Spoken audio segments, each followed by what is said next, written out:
does this guy has actually a ill intention or try to do something funny to my wife or try to, I don't know. I might think it that way, you see. Let's say, for example, Danny is my boss and he's trying to accompany my wife. I will feel a bit offended. I say, how come Danny want to cross the line and, accompany my wife for a gynae check? I will definitely ask her, your boss so free meh? 这样有闲meh? Accompany you to this kind of check. You get what I mean? No? Yeah. Then probably I might, as a guy, you can call me insecure or whatsoever. Right. I might overthink.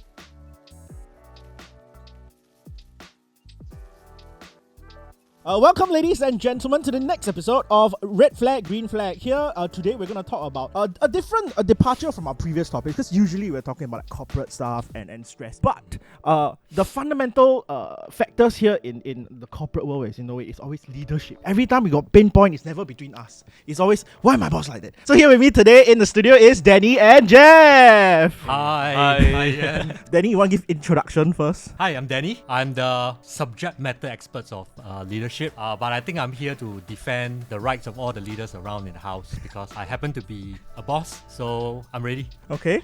And then Jeff? As you all can see, he's my boss actually. So I'm actually here to tekan my boss.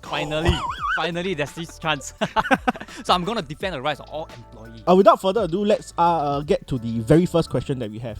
I'm pregnant, so my supervisor is taking notice and is offering me advice and giving me gifts. My colleague talks to me like, are you sure or not? You feel like you're getting preferential treatment. My husband is not free for my next OBGYN. One fine day during lunch, my boss says, I can go with you for emotional support. My boss, red flag or green flag? 1, 2, 3.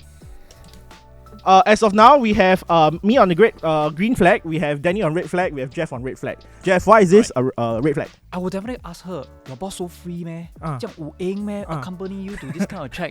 Then probably I might, as a guy, you can call me insecure or whatsoever. Right. I might overthink, say, does this guy has actually a ill intention or try to do something funny to my wife? I don't know. I might think it that way, you see. Let's say, for example, Danny is my boss and he's trying to accompany my wife, who is also happening to be in the team, right? I will feel a bit offended. I say, how come Danny want to cross the line and, accompany my wife for a gynae check, which is more personal, Because you you have no time for it, man. Wow. Right. Wow. What's the shit? Yeah, at the end of the day, right, this person must be coming from a place of experience to know that this lady is going to the OBGYN. She's probably going to need emotional support. There is a lot more at play, and because your significant other is otherwise not free, I can offer that thing if you need lah. I'm not asking you, you must go with me. If you don't go, then wow, your promotion up for grabs. I would argue that, are you going to do the same for the rest of the female colleague? You will be sort of like a bias while showing favoritism over this particular colleague, right?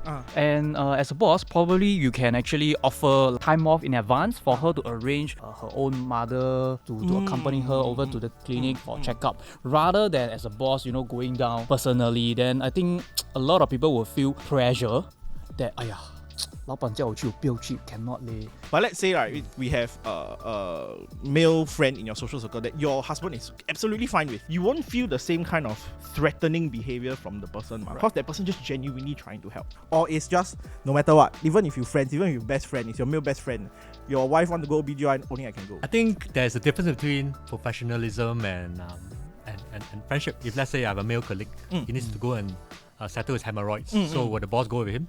If I need to go for one, I need to go for all. First thing I would think is the optics of being a leader. Because I think we are known to be objective, impartial, professional. Right. That's where gossips happen. Right. I think it's better not to do it. But of course, if the husband asks, hey, can you accompany my wife to the gynae?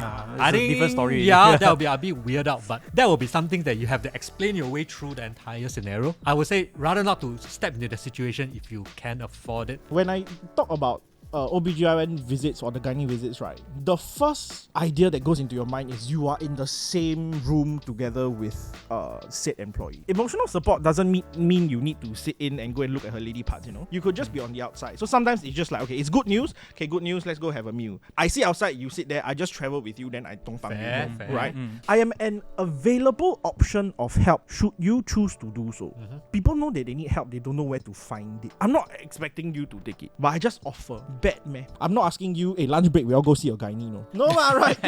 Right? Because naturally, right, you jump to conclusion, be like, wow, this guy want to go inside with the wife. Does it always have to be that full send, though? That's what I'm saying. Right. You have to explain your way through. Oh, I went there, but I'm not going to go in. I'm going to stay outside. If you reach a situation that you have to explain every action, people may have the wrong idea in that particular situation. Right. Then I think you shouldn't even try to reach that line. You know what I mean? It can, It can go on and on and on. So what if the lady boss, and in this case it is the lady boss is a lady boss. Is it weird now? If it's a lady boss, of course I will feel more safer.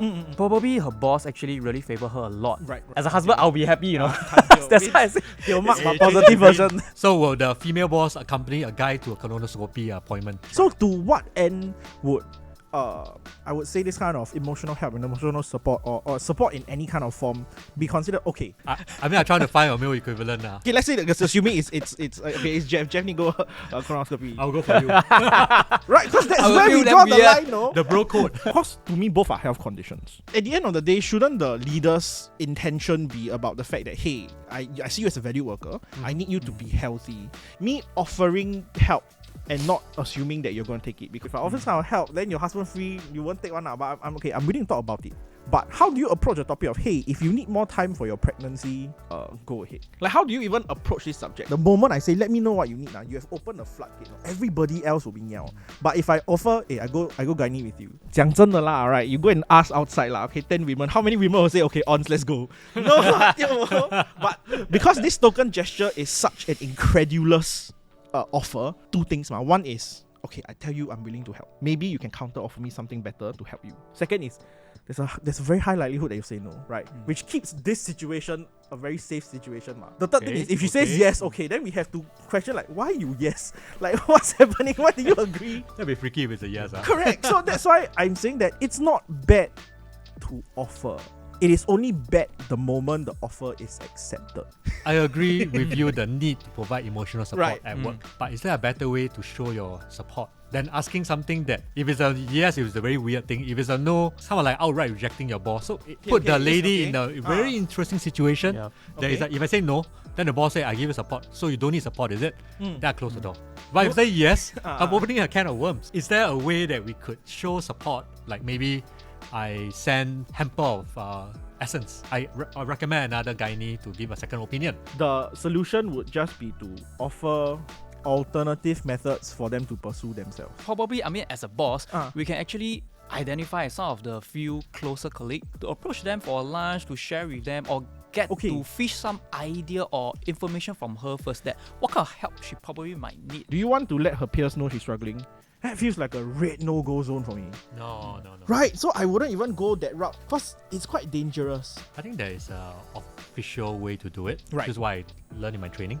So I'll ask, I think you need help. And first thing, do you acknowledge that you need help? If the person say, no, I don't need help, Right. there's only so much that anybody will tell anything to that person that she's going to absorb it and say, hey, yes, I need help. Once you get permission, is there anybody I can share this to that is able to help you? She said yes, then of course you can go forth to that person that she has appointed to help. So that is actually a fundamental rule that is practiced by school counselors, by mentor-mentees. So maybe that's one way. Okay, with that framework, that makes sense because if you follow that framework, right, here's what I project will happen. That conversation will probably end with, hey, can you go and talk to my husband and ask him to like be available? I will make sure my wife won't come to daddy and ask me. Okay, I'll bounce it back to you. 你的家是你的家的事。 yes. So you can receive the information, but you just cannot execute solutions because executing is the problem. That's right. Oh.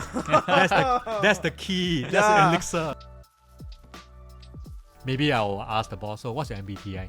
And the boss will be like, huh? What's that? They kind of know that the person is a bit more fossil-like. I don't know. I'm just throwing ideas.